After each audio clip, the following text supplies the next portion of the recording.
What's up guys, Luke here today with another video. In today's video, we're going to be talking about how you can start acquiring more phones at once rather than just picking them up one at a time. Let's go.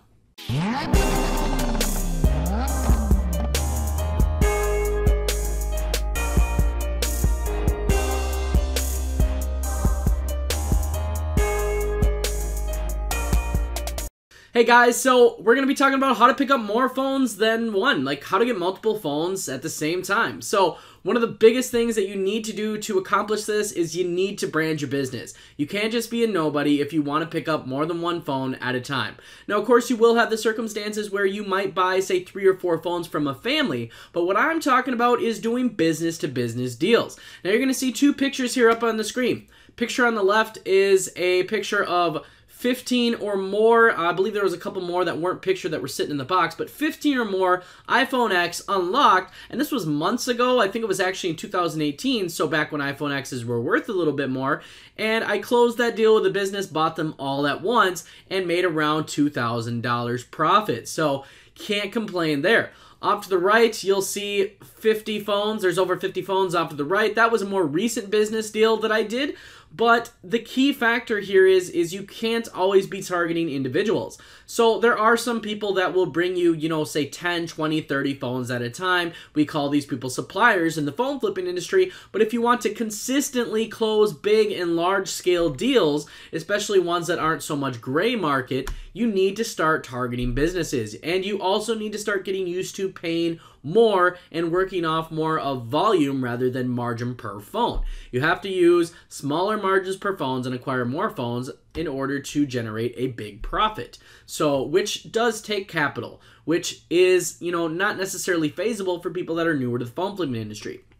Another thing that I wanted to talk about in this video is you need to be careful who you're taking advice from. You need to be careful which phone flipping guru or phone flipping expert or phone flipping whatever. You need to take advice from people who are actually living it and doing it, not people who are sitting back just selling courses, living the easy life. And you also need to take a closer look at people's personal lives. If you have a guy that says he makes $30,000 or $40,000 a month, but he still rents an apartment and drives a used Volkswagen, why would you take advice from somebody like that? Just kind of putting it out there. You need to be careful what you're taking in, because if you take in too much spam into your brain, eventually you're not going to take in anything good, and it's just going to become a conjobbled mess up in your head, and you don't know what's right, what's wrong, or how you should be applying things. You got to look at the facts. You got to look at people who are actually doing it, and I'm telling you guys, getting in with businesses and branding your business and trying to do business deals is one of the best ways for you to actually start to scale up in this industry. And, the nice thing about doing deals with businesses, although you're not going to necessarily make, the $300 to $500 profit per phone, what is awesome is the fact that when you do a business deal, you walk away feeling confident and you feel really good about yourself because there isn't anything sketchy about the deal. You don't have to meet up somewhere late at night. You don't, have to have the feeling that you're going to get robbed or anything. Most of my business transactions have either taken place at, a warehouse that's registered on Google, so you know it's a legitimate business, or pawn shops. And it's a really nice feeling walking away from those businesses because not only do you feel good, but you also feel good about helping that business and being the solution to their needs to, buying their phones, getting them sold, or buying them, exporting them, etc. But it's all professionalism. There's no sketchiness, there's no shadiness, etc. And I'm telling you guys, I've been in this industry 7 years. There is a lot of sketchy stuff that does happen that a lot of people don't talk about. And half of it, I wish I could talk about it on YouTube, but I don't want to scare people, frankly. There are some things that, go on. There is a gray market. There is this, there is that. There's a lot of stuff in this industry that people don't talk about. But above all, like I said, the biggest thing is make sure you're listening to people who are credible, people who are still in the industry also.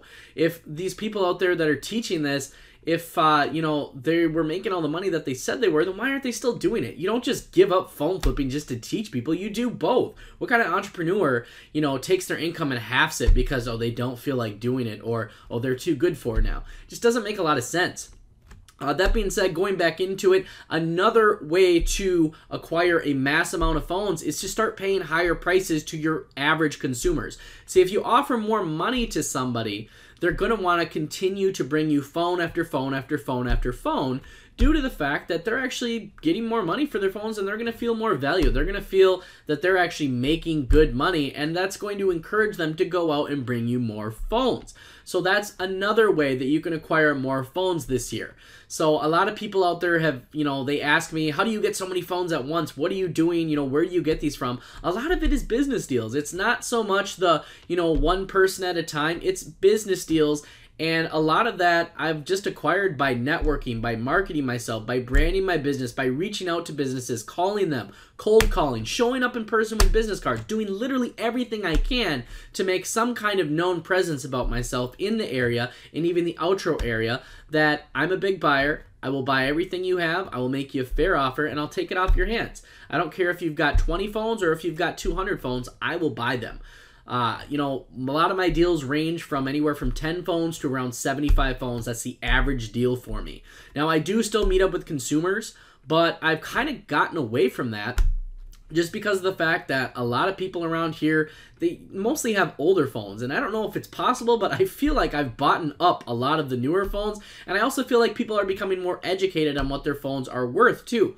But that being said, if somebody says, hey, I've got an iPhone X for sale, absolutely, I'm going to buy it. But I don't really like taking older phone deals. Like people will message me on an iPhone 4 or an iPhone 5. There's such phones out there, in my opinion, that you just shouldn't buy. If you're going to make like $10 or $15 and you've got to drive 15 minutes, don't take that deal.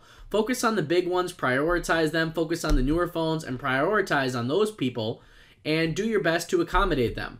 Now, if somebody comes to you with a phone that you're going to make 30, 40 bucks, I would take it, but try and convince them to, come to you. Because also, another key reason and big factor in getting, big deals and putting them together, like the ones you see on the screen here, is you have to have good time management. Because, if you overlap yourself where you don't have enough time to market your business each day, you don't have enough time to plan one of these big deals with somebody or negotiate it out, and you're always just busy running around and you kind of forget about it each day, that's not good either. You got to manage your time correctly in order to be able to brand your business, get yourself out there, and then put one of these awesome deals together. Every time I do one of these big deals, I walk away feeling good, and I also feel kind of a sense of clarity because I know that nothing's going to go wrong with it. It's a deal between me and a business. It's a business-to-business deal, and everything's pretty much clean-cut, and that's a really, really good feeling. So that being said, I hope this answers some of the questions that people got out there. Like I said, a lot of people have been asking me, how do you get so many phones? And another couple questions that I've got recently is, who is credible out there right now in the phone industry? Like I said, the best thing to do is ask yourself who's got what and who's doing what. Like I said, don't take advice from people that, claim they make so much money, but they're renting an apartment and, they're driving some used 1999 car. And this really isn't pertaining to anybody in specific because I think everybody's evolved from that. But I remember back in the day, there's people out there preaching that they make so much money and it's like they don't even own a house. You call yourself an entrepreneur and an investor and you're telling everybody they make so much money flipping phones, but you don't even own one rental. That doesn't really make any sense. So don't be persuaded by somebody's smooth talking. Make sure you look behind their shoulder also and see what's in the background. Do they own a home? Do they own a rental? Do they own any cars? And see, a lot of people think, like the Ty Lopez videos are a great example. A lot of people think that it's not a good thing to show off flashy things in videos, but actually it is. Because if somebody can afford to lease a Bentley or rent a Lamborghini, and if somebody, owns multiple rentals, chances are they actually really are making good money buying and reselling phones or doing whatever product or business that they're teaching you online. Or if they're selling a course, chances are if they had a lot of stuff before they started that course, well, chances are they were actually doing really good with the business model they're teaching. I just see so many people out there misled and not sure who to turn. And I'm not saying anybody's bad out there, but you got to pick who's most credible if, you're going to purchase a course or whatever. So I hope this answers some of your guys' questions out there because there's so much confusion. There's so many free this, free that, and new people here, new people there. It gets confusing. It's kind of like if a car manufacturer came out with a new car every month, you would never know which one to buy because there's too many choices. So it's not a good thing always, and it confuses people. So if any of you have any further questions on this or you want to know who's credible out there, who's got this, who's, experienced, etc., feel free to message me. I'm totally, unbiased when it comes to actually giving the facts. I mean, facts are facts. People lie. Numbers don't. Numbers never lie. That's one thing that I think you should take from this video when it comes to developing a business is people lie, numbers don't. And facts are facts. But that being said, if you apply those 3 things, branding your business, networking and marketing, and trying to do business-to-business deals, I think you'll pick up a bigger amount of deals that are going to have multiple quantities of phones in each deal, rather than dealing with, you know, 1 phone here, 1 phone there, 2 phones here. And then also applying the theory of work on less margin, but work on volume, and, you know, just focus on that volume. Focus on volume pricing. That way you still make good profit, but you're just paying more per phone, but focusing on more phones. If you do that, you'll naturally attract better suppliers that'll bring you more phones also. Paying more doesn't always mean that you're losing out. See, what you're actually doing is you're building a more sustainable long-term business, and that will help you in the long term in the phone flipping industry and scaling your business up into the higher margins that a lot of the bigger buyback companies, buybacks, or even retailers deal with. A lot of people work on, you know, slimmer margins than you may think. So that being said, I hope this answers a couple questions on people asking, you know, how I get all these phones at one time. And I hope this answers a couple people's questions who've been talking about, you know, credibility, people out there, etc., etc., etc. So that being said, make sure you like, share, and subscribe, and I will see you guys in the next video.